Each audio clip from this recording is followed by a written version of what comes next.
think of coastal land conservation in terms of keeping people out. Today, it looks more like inviting people in. Timber producers, farmers, hikers, mountain bikers, even voters. On today's episode of Science Solutions Santa Cruz, I sit down with Eric Lombardo, Director of External Affairs at the Land Trust of Santa Cruz County. We talk about the wildlife crossing under Highway 17, the restoration of the Pajaro Estuary, the Watsonville Slough Farm, amongst other incredible projects that Eric and his team are advancing right here in our community. I'm Jonathan Hicken. Enjoy.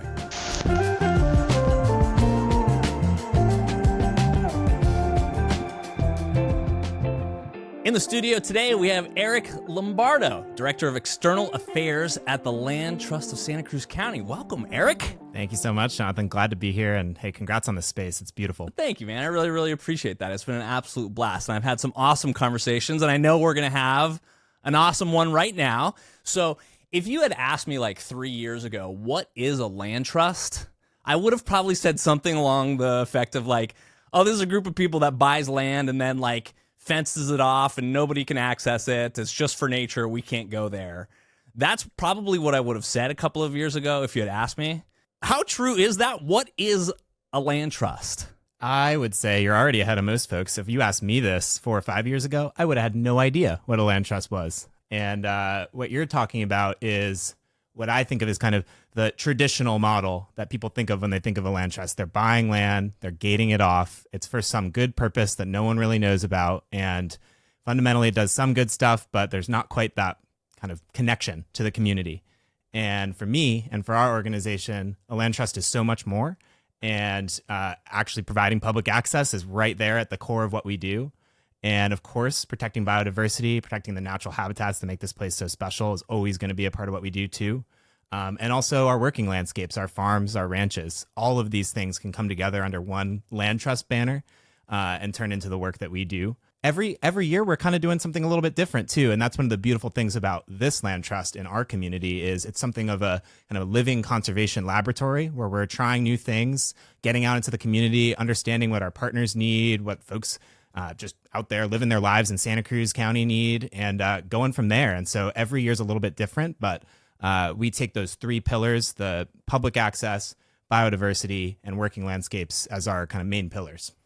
Your job is fascinating because you're maybe you can tell us a little bit about kind of the scope of your work, but I know that you're touching politics and you're touching conservation, you're touching science, and you're touching community organizing. You're doing like a lot of pieces, but I have to wonder, like, what was your personal journey to this organization and this particular role? Yeah, I feel like I stumbled into the best possible thing I could have found for myself. And let's say, how about this? 5 years ago, I was living in Oakland, so up in the East Bay, working at the Sierra Club, which has its national headquarters in Oakland. And I was a fundraiser working on kind of the main goals of the Sierra Club at that time: decarbonization, clean energy transition, a little bit of conservation. And I had this moment where I'm like, this just isn't me. And I know how important decarb is. I know how important it is to reduce our emissions and to kind of solve the climate crisis. But I got home every night. I couldn't find myself in the work. And so at that time, I started volunteering at a nursery called Native here in Oakland, growing native plants and sending them out to the Bay Area. And I just loved it. And there were these people there, most of them decades older than me, that were so just keen to share with me this love of the natural world, of plants. And they tipped me off and said, hey, you might want to look into this thing called a land trust. There's a few of them around. And that took me on a journey kind of around Northern California, looking for opportunities to kind of contribute in that way. And finding myself in Santa Cruz County, I think of it as the luckiest accident to ever happen. Applied to a job at the Land Trust of Santa Cruz County by chance, thinking, it's a little outside of the Bay Area. Not sure I would move here. Don't really know much about it. Ended up getting the job, and my first manager, Teresa, our deputy director, she offered me the job while I was still driving back over the hill. I knew nothing about Highway 17 at the time, so I thought, hey, a good idea. Let me just pull off to the side here as I'm descending, 60 miles an hour. And she says, you got the job. And I'm like, it's been an hour since I interviewed. What?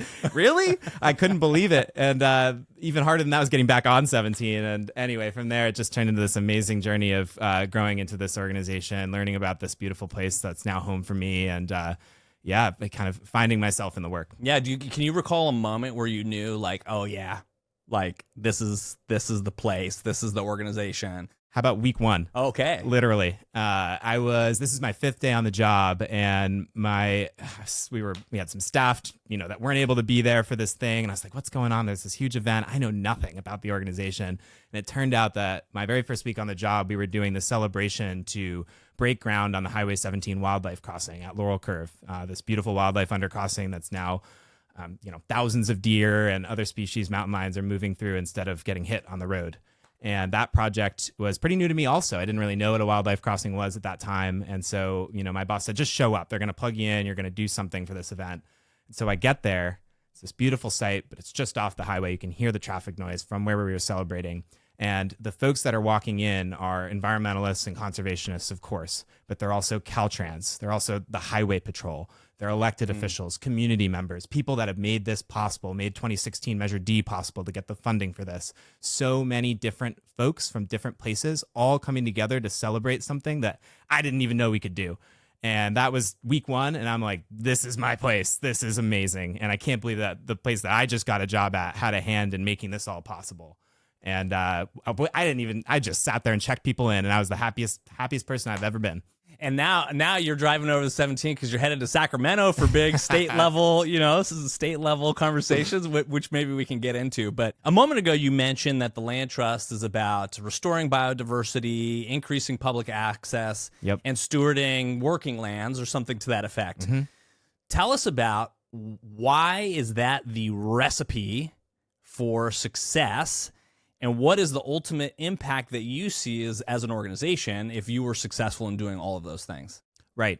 So our vision is to protect and secure the future of Santa Cruz County through our natural landscapes and our working landscapes. And so when we're doing our job right, we can think generations out and still see the beautiful farmland that grows the healthiest food on earth, providing jobs, keeping us healthy, feeding us, literally sustaining us. We can still see those species that we all love so much, sea otters, mountain lions, everything moving through the landscapes, being a part of this community with us. And we can see ourselves, our families, our neighbors, our kids out on the land themselves, learning and growing and just playing in the dirt and having a good time. And so when I think about why we do the work and kind of why we've set ourselves up to do it in this way, it's because each of those things are indescribably part of Santa Cruz County. Everyone gets outside. I did a poll recently for a political project, and it was on Santa Cruz County voters. And this is not, just land trust supporters. It's just people that live in the community picked, as an actual data sample. And the number of people that said they get outside at least once a week and get out onto a trail, a beach, it blew the pollsters away. It was the highest figure they'd seen in any community. And we still can get better at how we can provide access to community and, kind of get people into nature. And the numbers were already like as high as can be. And that just speaks to who we are as a community and what we value. And so the Land Trust tries to bring ourselves to where that value is and serve the community in that way. And I just love that. Can you share what the figure was? Do you remember what? Oh, yeah. It was like almost 80%. Okay. And even in other coastal communities where you're thinking, everyone's getting out surfing, maybe San Diego, the figures are more like 50, 60, 65%. And it's shocking. And it's also an opportunity to realize this is what matters to people here. It's not the only thing that matters, but it's a really big deal for us. And was that a county-wide sampling? It's county-wide. Yeah, county-wide sampling. That's right. So all the cities and folks in unincorporated, it was 500 or 600 folks that were polled. Okay. Yeah. And were there any geographical differences in terms, coastal versus mountains, North County, South County? Right. Did you see any Getting differences into crosstabs on me. Off the top of my head, I don't remember the specifics, but I know for sure that there are inequities in terms of who feels like they can get outside easily. And you just look at our county, understand if you're sitting in traffic for 2 hours a day, getting from Watsonville to Santa Cruz, when are you going to have time to go for a walk on the beach? Maybe the beach isn't even close to your house if you're living up in the mountains. And even where you can go and get access to a trail, the Trust for Public Land did a report on this where they're looking at what trailheads exist in the community in Santa Cruz County, also in San Benito and Monterey counties, who's close to them, who's not close to them. And, no lie, there are discrepancies. And that's something that really matters to us as an organization. It's one of the reasons why we brought our strategic plan, our 5-year plan as an organization, really down to South County, where we're focusing a lot of our work right now. And even still, we saw those numbers really like as high as anywhere else in the state, if not higher. So So what is, this is Science Solutions Santa Cruz, right? So what is the science telling us about the impact of access to the outdoors Yeah. when it comes to sort of local environmental solution making? Why is it so important for all the other sort of downstream impacts that we have access? What does the science tell us? Yeah, yeah. And what's really cool about my job is I get to I'm the furthest thing from a scientist, but I get to take what I'm hearing from so many different spaces and bring it to decision makers and partners. And so I'm not going to sit here and say, hey, this literature says this, and here's the sample and all that. But what we know kind of intuitively, and it's also bearing out when we do the research, is that people spending time outside value it and they care for it and they're getting something out of it personally. It's meeting their needs of whatever that may be for them, whether it's physical exercise, time away from screens, time connecting with family. And then further, they are able to take that passion, and speaking for myself, I'm able to take that experience being outside and turn it into something positive. Maybe that's reconnecting with an old friend and saying, hey, I found this spot that I really like. You want to come for a hike? Maybe that's a family gathering you can do outside rather than indoors, whatever it may be. And there are some really cool examples in our community, not land trust projects, but ones that we support. Park RX, where we have our folks at the County Parks Department and County Park Friends working with our public health folks around actually prescribing nature to help with things like anxiety, depression. And so that's getting into a medical context way outside of my world. Wait. Hold on a second. Yeah. You got to have someone else on here to talk about this. Honestly, this is fascinating. So physicians are medically prescribing. That's right. Time outside? That's right. No way. Yeah. And you know what? It works. Wow. Yeah. And it doesn't work for everything, right? There are times and places, and I'm not telling you that it's a real thing. If I break thing. my arm, it's not like going for a walk outside is going to heal it. But might still be nice though. But potentially for anxiety or mental health, And it's some of the other reasons. I wish I could give you the real facts, but my understanding is if you're sitting there in an emergency room or a recovery room after a procedure or something like that, and you got a window with a tree with birds out there, you actually can recover more quickly. And this is it feels like it might be woo-woo. And then you start to look at the data, and it actually is starting to bear out that this time connecting to the outside world really helps us. And it means something to us. Yeah. I was at an event, Save the Waves put on an event at the Patagonia store on River Street, and it was called The Value of a Wave. And anyway, it was a little film screening, and it was then a panel conversation. And Supervisor Justin Cummings was on the panel, and he was talking about the changing demographic of California, and in particular people of color and low income families. As that population grows, it's really important that those folks who have been historically excluded from these places or had more challenge getting to the outdoors, as they become the majority and start taking elected positions and positions of power, it's important that they all feel connected to nature just like the rest of us do, right? Absolutely. And so for me, that was a really interesting point.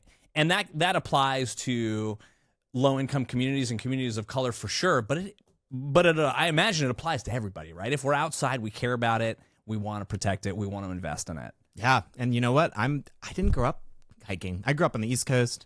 I grew up in a great community, but I grew up in a sports and an academic world that didn't have me outside really ever. And I thought of nature as this kind of like dark, scary place. Why would you go for a walk in the woods? Like, what's the point? And so I came to the outdoor world kind of late in life, in college and then after college. And I saw that transformation in myself as someone who was lucky enough and privileged enough to have a safe and supported place to grow up, taking all these rigorous course loads. I needed this, and I didn't have it. And I didn't realize how much I needed it until I started spending time outside.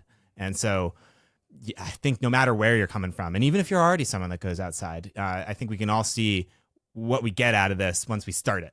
So what was maybe a problem that the organization saw as it related to access since you've been there, and what are you doing to solve said problem? Great. There's a couple problems. And one thing I want to start with is the Land Trust of Santa Cruz County is really delighted as an organization to be able to offer these spaces to our public, to our community, to our neighbors.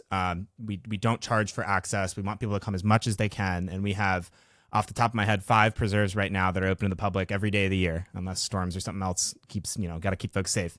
And so these properties, folks know some of them, San Vicente Redwoods, which is a partnership with Peninsula Open Space Trust and Save the Redwoods League and Semper Virens Fund, Antonelli Pond, the Scotts Valley Glenwood Open Space Preserve, a partnership with the city of Scotts Valley. What you're seeing is all these properties in North County that have access to the public. And then we've got one beautiful property, the Burn Mill Iron Forest. That's Burn, Byrne, in Corralitos, which is just a wonderful place kind of near on Browns Valley Road. And that's really our only South County public access site. And even that's a pretty decent drive from Watsonville. And so the number one thing that we observed is where we've been providing access to our community is predominantly in North County. And we need to do something about that. And so 15 years ago, we bought a property called Watsonville Slough Farm, which is adjacent to the city of Watsonville and a short walk from Pajaro Valley High School. And when we purchased that property with Coastal Conservancy and Wildlife Conservation Board and other partners, we made a commitment to providing access there. And we even knew 15 years ago that we had this discrepancy in where our access sites were. And the process of going from acquiring the property in 2009, 2010 to finally hopefully opening for the public in a year or two now has been a journey, to say the least, but also a realization for us around an opportunity to understand what type of access should we be providing. Should we just have an unpaved trailhead? You can go and explore, and some people will show up, and some people might be a little intimidated by that. Should we do a much more robust thing where we're paving it all out and we have all of these amenities? And again, the question for us is, what does the community need and what do they want? And so we've done 2 phases of community engagement, learning about this, and something that as a result of this project that we're seeing is the property, when it opens to the public, is going to look a little different than our other preserves. It's going to have things that some of our other preserves don't have. It's going to have flush toilets and drinking water right there, which is really cool. And it's going to have an opportunity for folks to actually do some U-pick and get produce off the land. It's a farm. U-pick as in like literally you go and you pick the berries off like... That's right. Yeah, okay. That's the idea. Cool. Yeah, and why we're doing that is one of the things we heard from the community in Watsonville and in the Pajaro Valley generally is, well, this place is beautiful, but there's farms all around us. And if we're not working on the farms or we don't have an agricultural job, and even if we do, these are lands that are otherwise closed to us as a community. And it's very difficult to know where to go. And so you can go to Pinto Lake, which is very heavily used by the community. I love it down there. You could go farther afield to Mount Madonna or Burn Mill Iron, but there's not a whole lot in the immediate. And so we want to bring that kind of agricultural kind of heritage and tradition in the community into the public access context and make it a part of the experience of going there. And that's really fun and exciting and also challenging from a permitting and a planning perspective, but worthwhile. So how does congratulations, first of all. I mean, I know this is almost 15 years in the making. We're almost there. We've still got a ways to go. Yep. Let's talk about like the overlap between access and biodiversity and working. You brought up agriculture, which made me think of the sort of working lands thing. How are you thinking about the blend of these 3 pillars? Because I'll just say for me, like, I think about restoring biodiversity and stewarding working lands and public access to nature. And to me, it seems like those are like maybe in conflict with each other sometimes. Yeah. So how are you thinking about sort of blending those things for maximal impact? Right. Well, I'll start by saying, understanding where there's conflict and tension is actually a good thing, because then we can figure out what to do about it. And so, an example where these things kind of can come into conflict is when we're working with growers, with big agricultural producers. There are often food safety regulations that mean that they don't want people around and they can't risk to their business. These are really, really important businesses growing a lot of food, something with a food safety regulation. And as much as they care about the community, and I believe that they do, that means they have to take certain precautions and kind of have set up this system. The reason why, there's a lack of access in the, farm fields around Watsonville is in part due to food safety regulations. And we all want to eat food and be safe. And so there's an example right there. And so the question about what to do about it is, how can we work with those growers to understand where are the limits? What are the actual kind of hard and fast lines where we know we have to keep people safe by doing X, Y, Z? Where can we use creative solutions, hedgerows? Should I unpack that? Yeah, go for it. Do it. Yeah. So, the idea is we can actually have, on the Watsonville Slough Farm, the 5 miles of trails that we're working on putting in there, when we're going past farm blocks or farm fields where there's, real produce being grown that's being sold into the farmers markets and the grocery stores that we all buy from. The idea is you can plant a hedgerow, which is essentially a wall of plants. They can also be native pollinator plants that are great for biodiversity.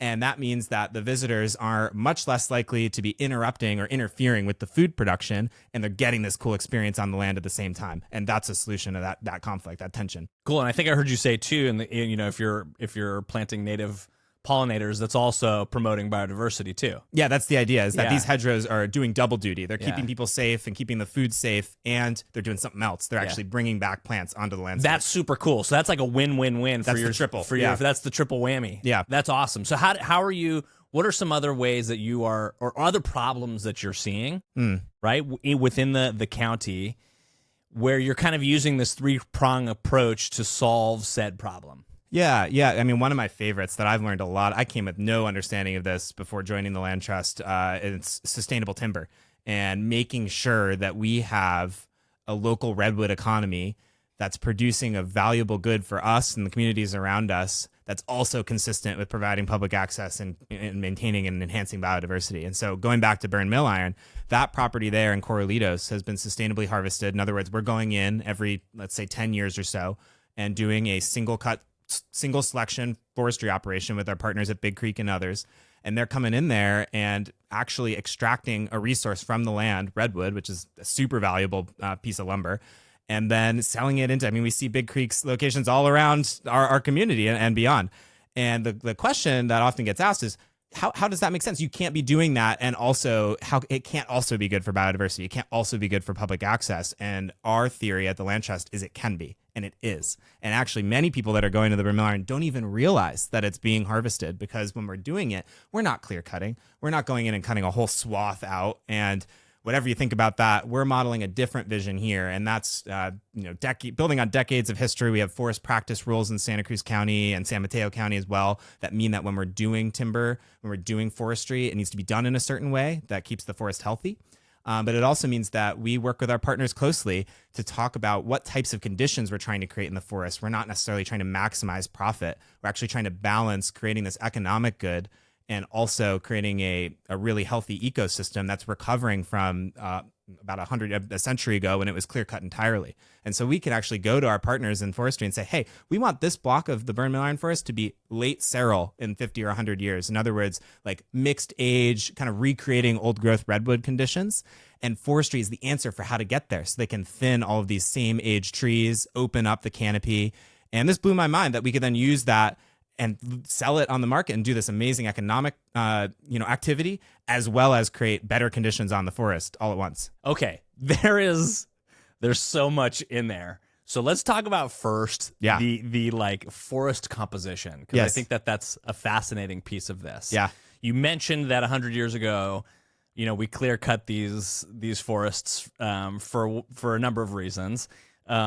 I also am aware of, this dynamic across the state of California where we've actually done the opposite, right? Where we did not do any activity in forests. Exclusion, right? And that creates these conditions for these really intense and catastrophic wildfires, right? And so there's this like forest composition blend that seems to be like this sweet spot for both human safety outcomes and also healthy forests and healthy biodiversity. Tell us about what you know about how this is all played out in Santa Cruz County. I think, the place that I'd start is, you're absolutely right. One thing that we know now that we can't do anymore, and that we've done for a long, long time, is just leave the forest alone and hope it gets better and hope it kind of manages itself. And that goes against to our earliest days when this place was populated by an entirely Native American community. That's not what they were doing. And they were managing this forest ecosystem in a more intelligent way, frankly, and in a better way, by practicing burning, by coming in and using the resources rather than just leaving it alone. And they're still doing that today, in partnership with us. And so the question now is, what do we actually do? We know we can't just leave it alone, but what should we be doing? And there's a lot of different versions of this. And I don't want to say, I think it needs to be said that sustainable timber operation and forestry is not the only answer for how to manage our forests. We can also do cultural burns. We can do fuels reduction in the lower canopy. Actually, all of these things should come together depending on the site. We should be kind of picking which prescriptions make the most sense. And for the Land Trust of Santa Cruz County, we have projects that are kind of doing all of them at various different places. And so I guess to directly answer your question, it's a little bit of a what's going on in this area, what does it need? And so the Burn Mill Iron Forest, which was very heavily affected by clear cutting, maybe handles itself better with kind of somewhat regular entry for a timber operation. A property that was maybe not fully a redwood style property, maybe has different conditions, maybe has a mix of grassland, chaparral, different stuff going on, maybe less merchantable timber. That's going to maybe react better to mastication or a cultural burn or different approaches. Yeah, use the word mastication. What's Sorry, that? taking the debris and like kind of chewing it down and then kind of leaving it on the forest floor. So when a fire comes through, it kind of stays at the low level rather than going up the canopy and into a crown fire. Got it. Yeah. You know, if you haven't visited the Seymour Marine Discovery Center at UC Santa Cruz in a while, or ever, you really should come visit us. We are right on the bluffs of the beautiful Monterey Bay, with an aquarium full of local species and a bunch of hands-on science exhibits that help you understand what's happening in our ocean and along our coast. We are connecting the incredible research happening at UC Santa Cruz with real-world solutions for our coastal community. We don't want science to just sit on a shelf. We want it to shape decisions, inspire kids, and help our community feel equipped to act. So if you care about the future of our ocean and our coastal community, or you just want to experience a place that makes you feel a little more connected to it, come visit us at the Seymour Marine Discovery Center. Science, solutions, Santa Cruz. So it sounds like you're working with, is it a private lumber operator? Yeah, is it Big Creek? It's Big Creek Lumber Company. Creek specifically. That's right. Okay. Yeah, that's who we've partnered with for a long time. Okay. Yeah. They have economic interest. Sounds like it's working for them. You just described an example of how it might promote biodiversity. When it comes to access, though, I mean, how people are walking through, like, That's right. places where they're chopping trees down? Is that? Yeah, so we did close the property for, 9 or 10 months while that active forestry operation was ongoing, and that's to keep people safe. These are, this is an industry that's coming in to do important work, and then they need time to clean it up and get the trails back in order, and they do a fantastic job with that. They do such a good job that when we reopened it, people were like, why'd you close this thing? What was the big deal? And they don't realize how much goes into when, this operation's done. They're setting up water bars, they're regrading trails, they're getting everything back in the condition that it was. And one thing that we had the opportunity to do, we hosted a big dinner on the Burn Mill Iron property for supporters of the land trust so that they could actually see. This is when we could actually show them the active operation. And many of these folks that have supported the land trust for a long time, I think they approach this with some skepticism. They want to see this really work and understand that this is really helping the forest. This is not harming the forest. And the feedback that we got from that experience was, wow, like these folks that I didn't know anything about. I'm speaking as a supporter. They care about this place as much as we do. And that's something that I've really learned working with Big Creek, working with farmers and growers and, in all sorts of different working lands contexts, is that these people they spend more time on the land. They know more about the ins and outs, the contours of the land, the experience being there. They love it, honestly, even more than I do. And the way that they approach their work, really, that sings through. This is a thread that I keep hearing in these conversations on this show. We had Jess Morton from the California Marine Sanctuary Foundation come on. She was talking about her partnerships with large shipping companies. Yeah. We've had Melissa Mahoney on talking about her, the relationship with fishers in Monterey Bay. And this theme continues to come up that those, I think historically, maybe in the environmental world, have viewed sort of economic interest, or maybe like unfairly categorized as capitalist interest, Yep. as somehow like in conflict with this desire to protect the environment and protect these beautiful places that we call home, when in reality the people doing the work seem to share this passion for the lands and the waters and the animals and everything there. This is a thread that's continually coming up for me, and it's like, I don't know, we don't have to answer this right now, but I wonder, like, how do we get to this place where we sort of saw these things as in conflict? I don't know. What do you think about that? Gosh, I mean, I think we know how we got there, right? We've had oil baron era. We've had an era of, intense extraction in this country in a way that was literally set rivers on fire. Yeah. How could you not come to some of this with a little skepticism if you've been on the forefront of fighting that fight, saying, hey, no more. We're going to protect what's important. And at the same time, I feel like, I don't know what it is about Santa Cruz County, but the industry that we have here is really geared in a way that's, what's the word that I'm looking for? It's like, it's consistent with our values. And we've set up rules and regulations, maybe sometimes too many regulations, but things that are trying to keep our community and our values safe when we go and do things like forestry, when we're growing food, when we're going out and into the fishing context, which I know nothing about. What I observe is that in our community, we're fortunate in that the folks that are, in these private enterprises are really consistent with our values for the most part. And there's always going to be conflict and tension, and there's always going to be issues that we have to work through. But, we don't have ExxonMobil in our backyard. We have a very different set of businesses, and I think they really care, and the people behind them really care too. Yeah, maybe the question is better, why is Santa Cruz different in that way? Or the question is, why is We're it always different, aren't we? That's one of the thesis of the show, right? Is like that we have in this community, like all of the components to be a model community for stewarding the environment and creating these win-win-win solutions that are serving all of the interests of nature and the people who rely on it. Like I think we really do have a unique blend of factors here. And so really maybe the question isn't so much like, how did we get to this place where we thought capitalism was the problem? Rather, like the question is, why is it changing now? / why is Santa Cruz approaching it differently? Yeah. And I'd flip it around is if we do approach it differently, which it seems we do, how can we go to the rest of the state, how can we start to bring this elsewhere? Yeah. You're in this messy space, right? Where like you are on one hand hearing from the scientists, probably some of whom are in our community, some of whom are within your staff, right? About what we should do. Sure. And then on the other hand, you're spending time in Sacramento and you're spending time with legislators and political operators. And I have to imagine that there's some resistance. You're seeing this tension of like what we should do and what we feasibly can do politically or funding wise. What is like maybe a frustration that emerges for you when those things come into conflict?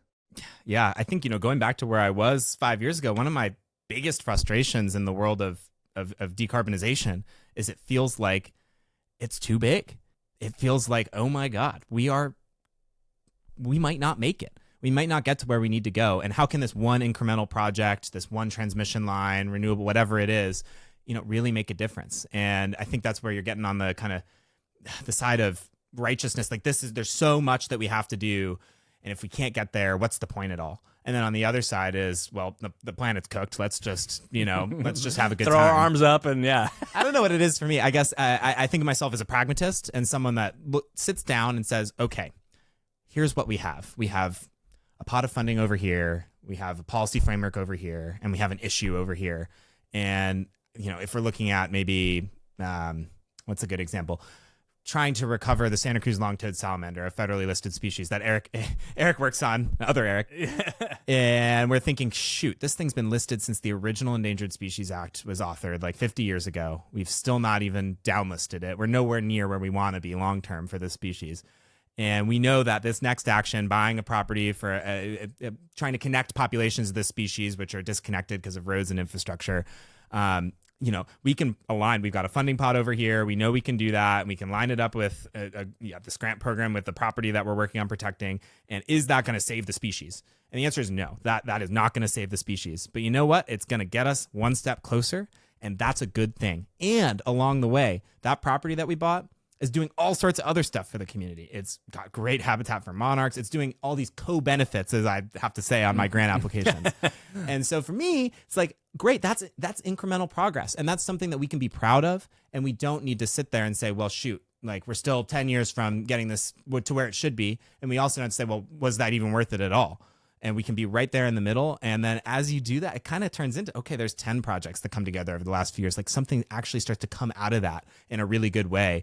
And every time I look at just the one-off project, I get why people are like, is that enough? Are we going to get there? And at the same time, if we take that framework, we're never going to get anywhere. We're just going to be frustrated. This is like, in my mind, I'm a big fan of these projects in the sense that they are like science solutions Santa Cruz, like encapsulated beautifully.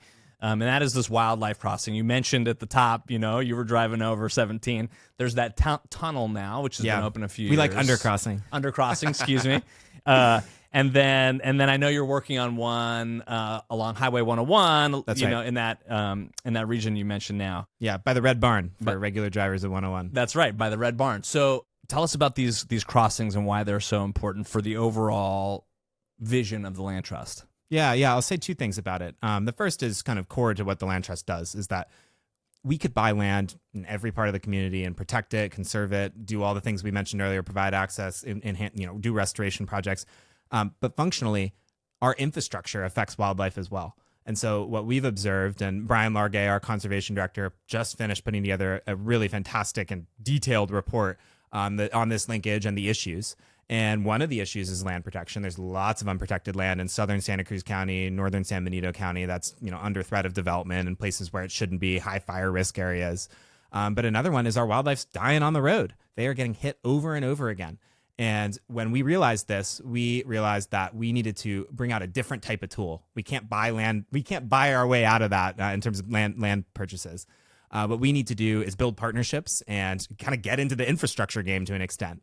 And so this was maybe my second year at the Land Trust. I ended up facilitating a planning grant for Caltrans. So the grant is awarded to the Land Trust of Santa Cruz County, but it's work that's primarily being done by Caltrans to develop the science and then the plans and the engineering around where this wildlife crossing should be on Highway 101 to basically keep our wildlife safe and keep our drivers safe. And if you know that stretch of road, it's a tough one. It's pretty a lot of roadkill. And so we know where the issue is, and we know what it's doing to our wildlife populations. We know what it's doing to drivers. So the question is, how can we encourage Caltrans to get there? And they're responsible for keeping our drivers safe, paving everything. They have so many mandates. And so we can come in as conservation and facilitate. We've got one arm of the state and the Wildlife Conservation Board and the California Department of Fish and Wildlife that want to see this project happen, but do not manage our roads. We have another arm of the state that manages our roads and keeps our drivers safe. And then we can kind of bridge them, no pun intended, and say, here's the Land Trust of Santa Cruz County in the middle. We can take this funding and bring it to, and kind of not keep Caltrans accountable, but make sure they're going the right direction with this thing. And that's kind of a new role for us. That looks a lot different than buying land, but that's how we're going to get there on that project. And, it'll be a few more years until we break ground, but it's looking pretty good. And I think we're getting our heads around how to do this as a conservation community. And also the other thing to say is, this matters to the community. I mean, we packed the Rio Theater, I can't remember how many seats, to do a 1-year impact report on the Highway 17 crossing. And that's people that love mountain lions and deer, but it's also people that just didn't know this was happening and think it's really cool and kind of speaks to their values. Chris Wilmers from the Santa Cruz Puma Project, who's also a professor here at UC Santa Cruz. He's coming on in a few weeks. So awesome. So we'll get into the whole you're going to want him and not me.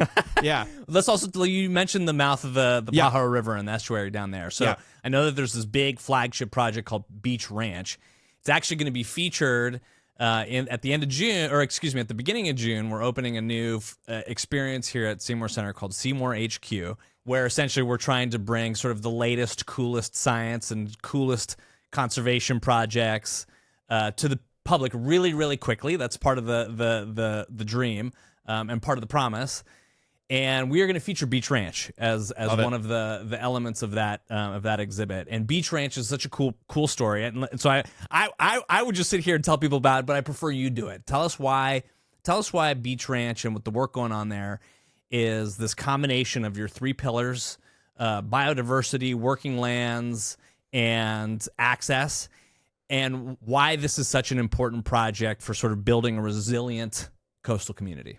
I love it. Well, first I'll turn around and ask you a question. Have you paddled at Elkhorn Slough? I most certainly have, multiple times. Absolutely. Yeah. So when you're there, what do you see around you? I mean, there's otters. My favorite are the fat innkeeper worms when otters are chowing down on those guys. I mean, there's birds and seals, and it's just about everything that the Monterey Bay has to offer. Yeah, lots of people enjoying it too. Exactly. It's an awesome spot.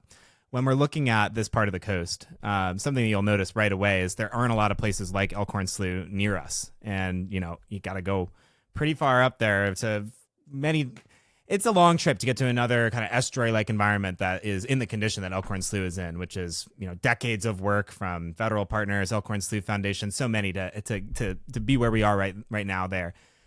If you go look at the mouth of the Pajaro River, which is, you just basically go down Beach Street and you're there. I mean, there's just not the same. You can actually look at it on Google Maps and you can see how hemmed in the mouth of that river is compared to Elkhorn Slough. You don't have any of the normal kind of bends in the river or the sloughs or the mud flats in the same way. It's very constrained by land use decisions that were made way before our times, where we kind of dredged and filled and closed and fundamentally changed the land use in the lower Pajaro Valley for the purpose of farming. And of course, farming, again, grows the food that we all love and need. But over time, what we've observed is that there's, agricultural acreage right up to the mouth of the Pajaro River that's, not that easy to farm. It's experiencing saltwater intrusion. It's getting overtopped. Okay, you just used the word saltwater intrusion. What is that? Yeah, so as a layperson, what you want to understand is we've got areas that are really close to the coast that because of the kind of use of the aquifer, we are draining down some of the groundwater in those areas, and it's kind of getting filled up with some of the salt water from the ocean. And that's a very rudimentary understanding. You can get a sense of, okay, now we have like kind of salty water underneath this agricultural land. That's probably not a very good thing. And it's not from a viability perspective. And a lot of smarter people could tell you a lot more, but that's the general gist. And kind of Andy Fisher, UCSC professor who studies the stuff and is working. He'll be on in a few weeks, so we're going to totally got a stacked lineup. I love it. We're going to nerd out on those the scientific recharge, dynamics, all that stuff. I love it. So yeah, that's that. And then there's also issues of we're experiencing stronger winter storms. We're experiencing sea level rise on a kind of a longer term issue, and all of these three things and some other risks are kind of changing the viability of this immediately coastal agricultural land where it's not that easy to farm anymore. And I'm not a farmer. I can't speak for our growing community, but that's what we've observed in communicating with folks that we're leasing land to on our agricultural properties. And, what we're learning is in the private market, so, outside of nonprofit or government, what ends up happening with these farmlands is the properties are owned by private individuals or a corporation, and they just lease the land in its entirety to a grower, to a farmer. They don't really get to pick and choose which acres they get to farm and which they kind of want to leave alone because of saltwater intrusion or whatever. And so the vision with Beach Ranch and with what we're calling the Pajaro Estuary Restoration Project is taking these properties and purchasing them as a conservation organization with a mandate to take a serious look with our agricultural partners at what parts of the property are long-term viable for agriculture and which ones are kind of struggling. And then renegotiate a lease with that grower, that farmer. Say, hey, we're going to actually cut you a deal. You're not going to have to farm this whole place anymore. And it's really being driven by their needs. We're not coming in and telling them, this is what you can and can't do. We want to hear from them what's working and what's growing well and what's not. And then we're kind of drawing a new line. And so on Beach Ranch, this is just roughly 250 acres of flat, fertile farmland. We're going to be taking 40 or 50 of those acres out of production. Again, that's the parts that are kind of right up at the mouth of the river and in lower Watsonville Slough. And over the long term, restore those to coastal wetlands, which have so many quote unquote co-benefits, but more importantly, just good things that will happen when it gets done. They sequester carbon. They bring biodiversity back to that landscape. Right now, you kind of go from levee to water to farm field, and there's none of that habitat in the in-between. And then it can attenuate flooding as well. And we have to be really aware and careful to say this is not the same type of public safety project that, PERFMA's project, the big FEMA project going on above Highway 1 is for the levee system, desperately needed. At the same time, there are some really cool resilience benefits and predominantly around roads not flooding as often from this type of kind of coastal wetland conversion. And then, in the big picture, when we're looking at this, when we think 20 years down the line, what we want as the land trust is for this landscape to just look a little bit different and to really leave a mark here and a positive one where we can go and see. Now, it's not going to ever be quite like Elkhorn Slough. It's going to be its own place, but it's going to recreate some of those historical estuary conditions in a way that's good for wildlife, good for our infrastructure, and good for farming in the long term. And that's a really exciting thing to put together. When I think about all of the work you're doing, I get so inspired thinking about the fact that the community of Santa Cruz County is seemingly behind you and seemingly supportive of it. And I think of Measure Q as an example of that. And I know you played a really, really big role in getting Measure Q organized and passed. Don't be so humble. I know what you did.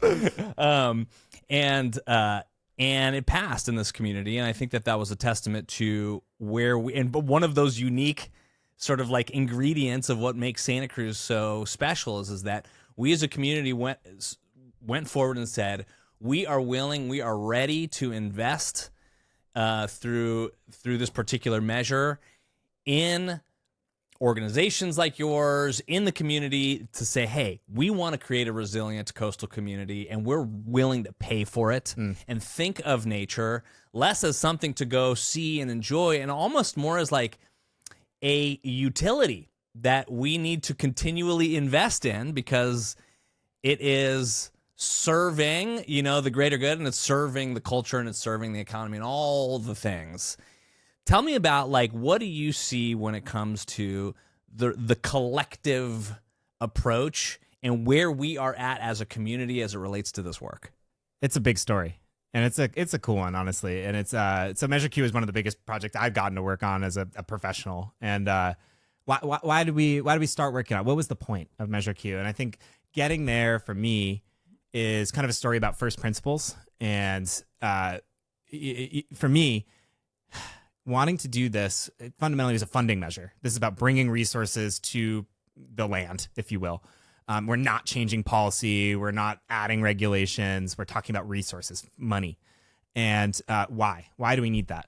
And in Santa Cruz County, one of the first things that we observed at the Land Trust when we were kind of embarking on this journey, should we support this, should we develop this ballot measure, was an understanding that we as a community have, I can't name the exact number, probably dozens of land managers. We've got private landowners, of course. We've got nonprofits that are managing land. We've got our county park system. We have our city park systems. We have state parks all over the place, even some federal land with Chitoni Coast Dairies.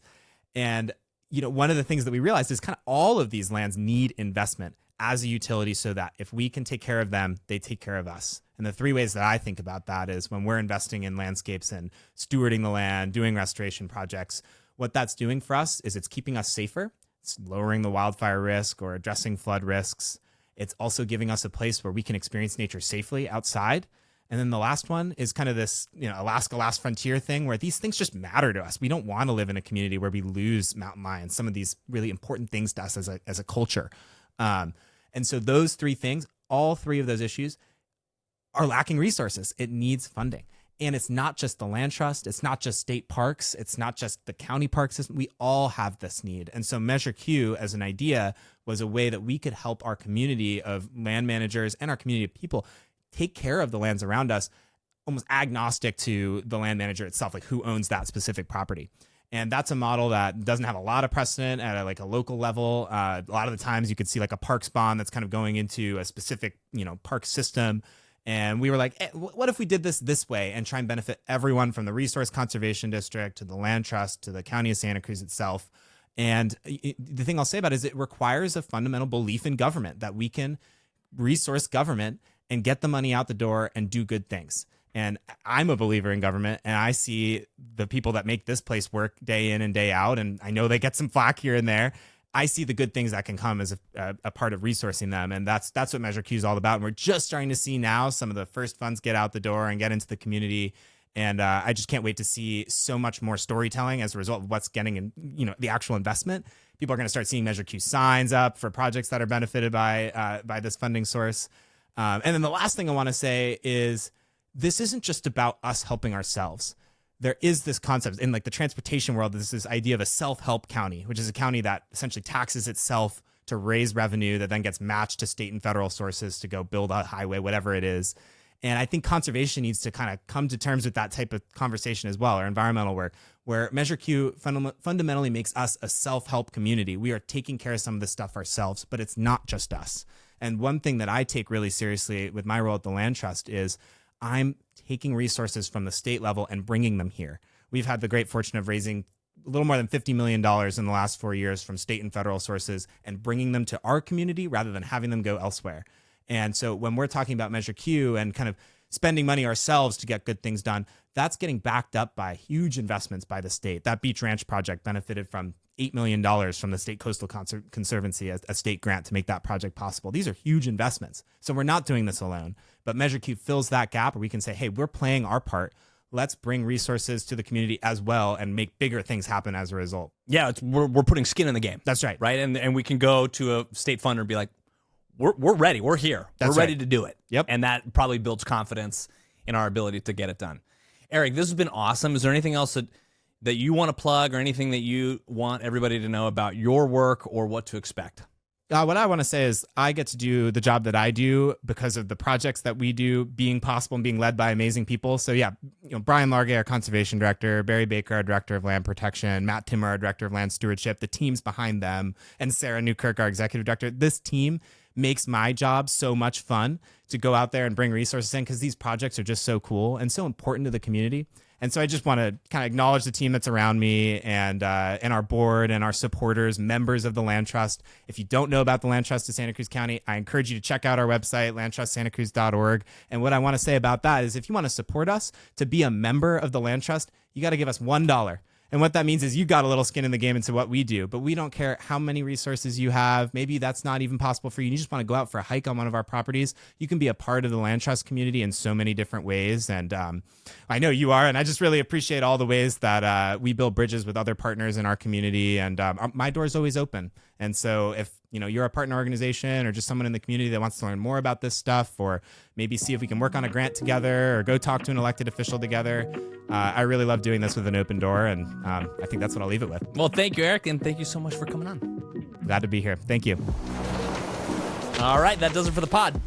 Hey, look, I would love to hear your feedback about how you think this program is going so far. Drop a comment on YouTube, send me an email, a comment on Instagram, whatever method works best for you. I want to hear your feedback. What are some of the things that you're liking about it? What do you want to see differently? Do you have some ideas for guests? Really want to hear it, want to have a conversation with you, so please get on and let me know. But for now, for today, thank you to Eric Lombardo for coming on the program. Thanks to the entire team at the Land Trust of Santa Cruz County for all that you do. Thanks to Edith Belmont for editing. Thanks to Sophie Liu, Valerie Situ, Annie Smith for distribution. We'll see you next time.